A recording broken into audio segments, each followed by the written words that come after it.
पूर्वांचल के एक बड़े हिस्से में मुंह और फेफड़े के कैंसर का 95% कारण तंबाकू होता है।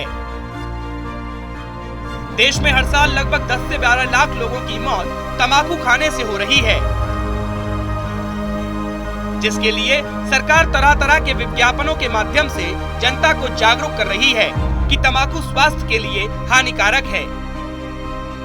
पूर्वांचल में कैंसर के बढ़ते केसों पर नियंत्रण पाने के लिए मुख्यमंत्री योगी आदित्यनाथ ने गुरुवार को गोरखपुर एम्स में ऑडिटोरियम और तंबाकू नियंत्रण केंद्र यानी टोबैको कंट्रोल सेंटर का उद्घाटन किया।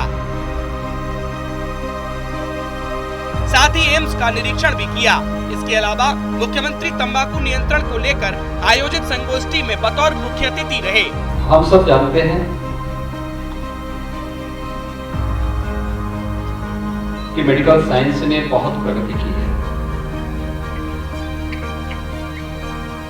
लेकिन एक जो बात हम सबको सदैव बताई जाती रही है कि बीमारी के उपचार से महत्वपूर्ण पक्ष बचाव का होता है, और बचाव का जो एक पक्ष है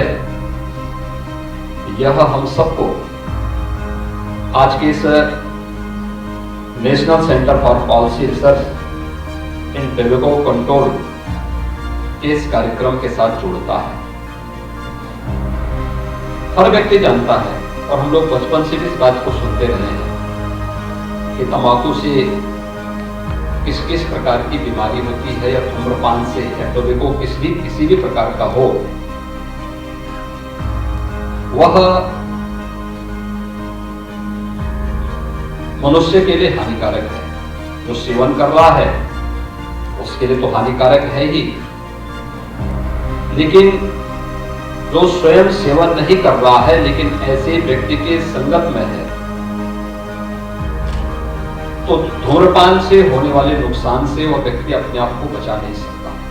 आपने अक्सर देखा होगा जब आप किसी सार्वजनिक स्थानों पर जाते हैं, विशेषकर पूर्वांचल में, तो आप वहाँ की दीवारों पर गुटखे की पीक और फर्श पर सिगरेट का फिल्टर जरूर देख पाएंगे। लेकिन जब से इस मामले में सरकार सख्त और सतर्क हुई है, तब से सार्वजनिक स्थानों पर धूम्रपान में कमी देखने को मिली है। मैं धन्यवाद दूंगा प्रोफेसर वंदना शाह को, जिन्होंने 5 वर्ष पहले की उस घटना का जिक्र किया जब मैंने मुख्यमंत्री पद की शपथ ली थी और मैंने उत्तर प्रदेश सचिवालय के कुछ भवनों का निरीक्षण किया था। मैंने देखा था कि वहां पे गुटखा पान खाकर के लोगों ने जगह जगह कोनों में थूका हुआ था, गंदगी का ढेर था, और मैंने उस समय उत्तर प्रदेश शासन से जुड़े हुए किसी भी सरकारी कार्यालय में तंबाकू या उससे जुड़े हुए किसी भी ऐसे उत्पाद को पूरी तरह प्रतिबंधित किया था और कहा था कि इस प्रकार का कोई भी उत्पाद उत्तर प्रदेश शासन के किसी भी सार्वजनिक स्थान पर कार्यालयों में कोई उपयोग नहीं करेगा, और करेगा तो फिर उसके लिए सरकार उसको दंडित करेगी। और उस प्रकार की व्यवस्था हम लोगों ने 5 वर्ष पहले प्रदेश में लागू की थी, जो सफलतापूर्वक आज भी चल रही है। एम्स तंबाकू के दुष्प्रभाव, उपाय, शोध और पॉलिसी पर काम करेगा। इसके लिए गोरखपुर एम्स में देश का पहला national centre for policy research in tobacco control बनाया गया है। इसके लिए सीएम योगी ने डॉक्टर्स और आम जनता से तंबाकू के खिलाफ लड़ाई लड़ने की अपील की है। मुझे लगता है कि टोबैको कंट्रोल के लिए भी जो अभियान चल रहा है, इस अभियान को जागरूकता के साथ साथ इसे बृहद पैमाने पर हमें आगे बढ़ाने की आवश्यकता है। दूसरा, इसके तो हमें जाने की आवश्यकता भी है। एक बार आप लोगों ने अपने हाथों में इसको ले लिया, कोई भी पेशेंट आपके पास आता है और कोई इतना प्रतिष्ठित संस्थान जब इस कार्यक्रम के साथ जुड़ेगा तो स्वाभाविक रूप से एक कॉमन मैन उस पर विश्वास करेगा।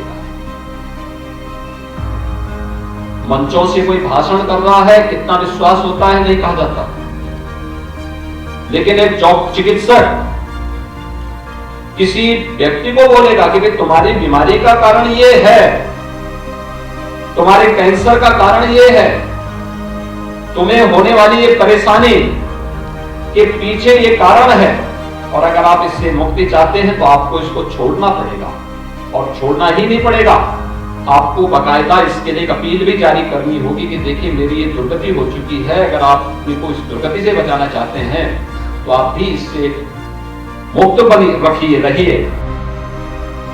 आपको बता दें कि तंबाकू के सेंटर पर एम्स के सभी विभाग मिलकर काम करेंगे।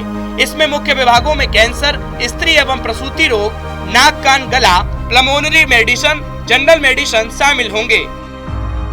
500 सीटों वाला ये ऑडिटोरियम पूरी तरह से नवीन तकनीक से बना है, जो 1949 वर्ग मीटर क्षेत्र में फैला है और इस ऑडिटोरियम में मरीजों की सुविधाओं का भी पूरा ख्याल रखा गया है। Bureau report, news India.